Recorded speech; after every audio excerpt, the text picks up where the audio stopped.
안녕하세요. 카페 창업 전문 코치 덕분이네입니다.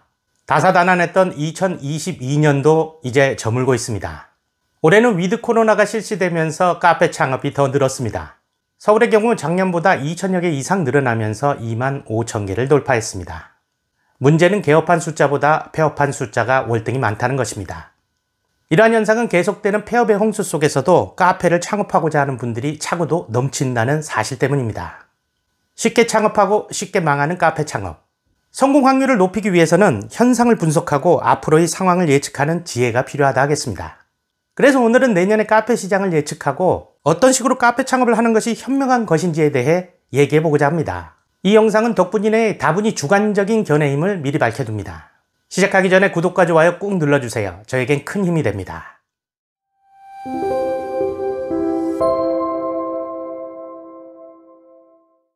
덕분이네 이전 영상에서도 말씀드렸듯이 카페 창업 개업률은 코로나 시기에도 줄지 않았습니다. 올해 엔드 코로나 상황에서는 훨씬 더 늘었다고 합니다. 어느 언론 매체의 기사를 인용하자면 시쳇말로 카페 사장하겠다는 사람이 한 트럭이라는 겁니다. 이쯤 되면 묻지마 창업이라고 해도 과언이 아닙니다. 물론 상황이 이해는 됩니다. 수명은 늘었는데 은퇴는 빨라졌고 막상 새로운 경제 활동을 하자니 만만한 게 자영업이고 자영업 중에 가장 쉬워 보이는 게 카페 창업인 것이죠. 남들 보기에 없어 보이는 건 싫고 깔끔한 이미지의 카페는 어쩌면 최선의 선택지로 보일 수 있습니다. 은퇴 자금도 좀 여유가 있으니 적당한 평수의 카페는 차리는데 무리가 없을 것 같고 큰 욕심 안 부리고 내 인건비 정도만 나오면 된다 생각하니 그 정도는 나올 것 같습니다. 문제는 이런 생각을 하는 사람들이 너무나 많다는 것입니다. 아무리 좋은 사업도 경쟁이 심하면 먹을 알이 없습니다. 나눠먹기식이 되기 때문이죠. 불행히도 2023년에도 이런 현상은 지속될 것으로 여겨집니다. 아무런 공부와 준비 없이 무작정 하는 묻지마 카페 창업이 여전히 많을 것 같습니다. 2023년에는 올해보다 더 많은 카페가 생길 거라는 것은 쉽게 예측할 수 있는 일이지 싶습니다.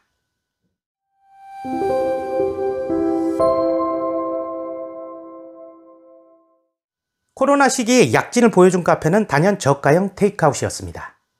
특히 개인 카페보다는 프랜차이즈 브랜드가 시장을 주도했습니다. 메가커피, 컴포즈커피가 그 주역들입니다. 하지만 메가커피는 얼마 전 2,000개의 매장수를 돌파하면서 웬만한 곳에는 다 들어갔고 그 뒤를 잇는 컴포즈커피와 더 벤티 등이 메가커피를 더 이상 할 수 없는 고객층을 등에 업고 점포 확장에 나서고 있는 상황입니다. 이들마저도 2,000호점을 돌파한다면 현재 새롭게 런칭 중인 저가형 브랜드가 전면에 나설 것입니다. 이렇게 저가형 프랜차이즈 브랜드는 끊임없이 생겨날 것입니다. 타멘탐스 같은 대형 카페 프랜차이즈도 저가형 커피 브랜드인 메타킹이라는 상표를 지난 5월에 출원할 정도니 저가형 커피 시장에 뛰어들고자 하는 프랜차이즈 회사가 얼마나 많을지는 짐작하고도 남음이 있습니다. 그도 그럴 것이 프랜차이즈 회사 입장에선 저가형 커피 프랜차이즈는 돈이 적게 들고 쉽게 런칭할 수 있으니 안 할 이유가 없는 것이죠. 업계에서는 저가 커피 시장이 최고점을 찍었다고 분석하고 있습니다. 최고점을 찍었다는 것은 이제 내려간다는 말과도 같습니다. 이렇든 저렇든 2023년에도 저가형 프랜차이즈 본사는 승승장구할 것 같습니다. 문제는 과도한 저가 커피 브랜드들의 경쟁으로 인해 매출이 점점 줄고 적자가 속출하는 가맹점주들에게 있습니다. 실제로 저가형 커피 매장을 운영하고 폐업한 한 유튜버는 이러한 저가 커피는 줄을 서지 않으면 적자라고 말하고 있습니다. 현실을 모르고 막연히 믿고 싶은 것만 믿고 공부나 준비 없이 뛰어들면 결과는 불을 보듯 뻔합니다. 이런 경고에도 불구하고 2023년에도 수많은 초보 창업자들이 저가형 커피 창업에 뛰어들 것으로 전망됩니다.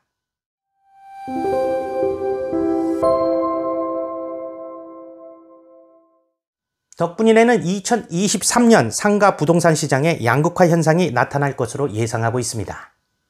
양극화 현상이란 IT와 같은 기업 수요가 몰리는 지역의 임대료는 상승할 것이고 이미 공실이 생겨난 지역은 내려갈 것이라는 의미입니다. 다시 말해 임대료가 오르는 곳과 내려가는 것이 동시에 존재한다는 얘기죠. 코로나를 거치면서 임대료가 내려간 곳들이 많았지만 임차인이 만족할 만한 수준은 아니었다는 것이 사실입니다. 하지만 내년에는 장사가 되는 곳과 안 되는 곳이 보다 분명하게 드러날 것으로 보이고 그로 인해 임대료의 차이도 커지리라 생각됩니다. 이런 현상이 나타나면 아무래도 경험이 부족한 초보 창업자분들은 내 점포를 선택하는데 어려움을 겪을 수밖에 없습니다. 이래저래 혼탁한 2023년 카페 시장, 우리는 어떻게 헤쳐나가야 할까요?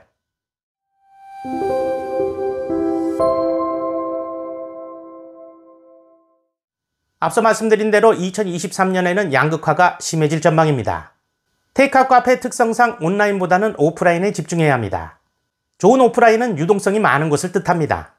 그래서 임대료가 내려가는 곳이 아닌 올라가는 곳을 선택해야 합니다. 하지만 아무리 유동성이 많다 해도 이미 임대료가 오를 만큼 오른 곳은 피해야 합니다. 가장 좋은 선택지는 임대료가 오를 만한 곳을 찾는 것입니다. 오피스 상권의 경우 빌딩에 입점하는 기업에 따라 상가 매출이 확확 바뀌곤 합니다. 관심을 가지는 몇몇 상가에 레이더망을 펼쳐놓고 정보를 모으는 겁니다. 그러려면 부동산을 자주 드나들어야겠죠.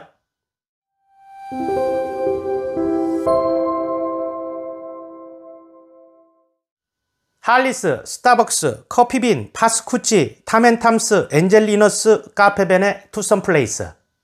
지난 20여 년간 대한민국의 카페 역사는 이들 도심지 대형 카페가 주도해 왔다고 해도 과언이 아닙니다. 하지만 무엇이든 영원한 것은 없습니다.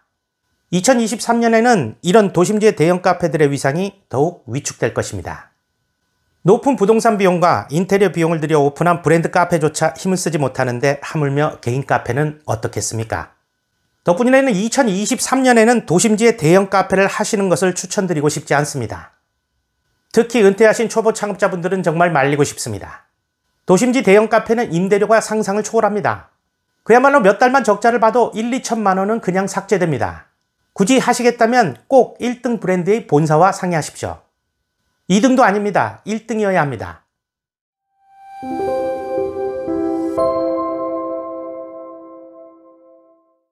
웬만한 도심지 카페보다 실속 있는 카페가 슬세권 주택가 카페입니다. 매출은 도심 카페보다 적지만 순이익은 더 높은 거죠. 이유는 단연코 임대료 때문입니다. 의외로 이런 단순한 메커니즘을 모르는 분들이 많아서 신도시 신상가에 높은 임대료를 주고 들어가시는 분들이 많습니다. 신도시 신상가는 임대료가 높아서 이미 슬세권에 장점이 없는 곳이라 보는 게 맞습니다. 2022년 현재 주택가 상권이라도 대로변 주변에는 이미 경쟁이 심해진 상태입니다.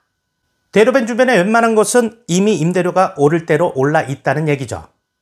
코로나의 여파로 조금 내려갔다고는 하나 아직도 많이 높은 편입니다. 2023년에는 슬세권이 성공할 수 있었던 원래의 장점인 저렴한 임대료의 매장을 찾는 게 중요합니다. 내년에는 대부분의 경제 전문가들이 경기 침체를 예고하고 있습니다. 경기 침체는 소비가 위축된다는 것을 의미합니다. 소비의 위축은 당장 동네 상권부터 타격을 줄 겁니다. 반면에 임대료는 내려간다고 해도 부동산 시스템의 특성상 2년 후에나 반영이 될 것입니다. 즉 2023년에 주택가 상권의 매출은 떨어질 가능성이 큰데 반해 임대료는 2025년에나 내려갈 수 있다는 거죠. 이렇게 하세요. 대로변을 피하고 안쪽으로 들어가세요. 대로변에 주로 10평 전후의 소형 테이크아웃 매장들이 운집해 있는 곳을 골라 안으로 들어가서 20, 30평 홀 매장을 선택하십시오. 상대적으로 임대료가 많이 싼 곳을 선택하는 겁니다. 그리고 내 카페만의 특별한 컨셉을 찾아 경쟁력을 갖추는 거죠.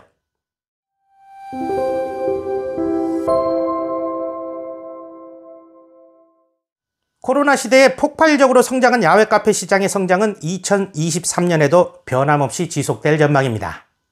이제는 스타벅스를 비롯한 도심지의 대형 카페 브랜드들이 속속들이 야외 카페 시장으로 나오고 있는 상황이기도 합니다. 그 말은 도시 카페보다는 야외 카페의 성공 확률이 월등히 높다는 것을 의미합니다. 덕분이라도 지난 3년간 많은 야외 카페를 코칭하고 오픈했습니다. 그래서 이미 여러 영상을 통해서 야외 카페의 성공 조건에 대해 말씀드린 바 있습니다. 이런 공식은 2023년에도 동일하게 적용될 것입니다. 야외 카페는 도심지나 주택가에서 커피를 소비하는 것과는 전혀 다른 정서를 필요로 합니다. 같은 손님이라도 도심지 카페를 갈 때와 야외 카페를 갈 때의 니즈가 전혀 다르다는 얘기죠. 야외 카페를 간다는 것은 피크닉을 가는 것과 같습니다. 유원지를 가듯 약간의 설레임을 안고 야외 카페를 찾습니다. 이러한 니즈를 만족시켜주는 카페가 성공을 합니다. 그것이 바로 덕분이네가 항상 강조하는 야외 카페의 뷰입니다. 주변 경치가 좋아야 한다는 거죠. 바다, 강, 호수, 산 뭐든 좋습니다. 평상시에는 쉽게 볼 수 없는 특별한 경치면 됩니다. 이것이 없다면 인테리어나 익스테리어를 통해 인위적으로 만들어야만 하는데 아무래도 돈이 많이 들겠죠?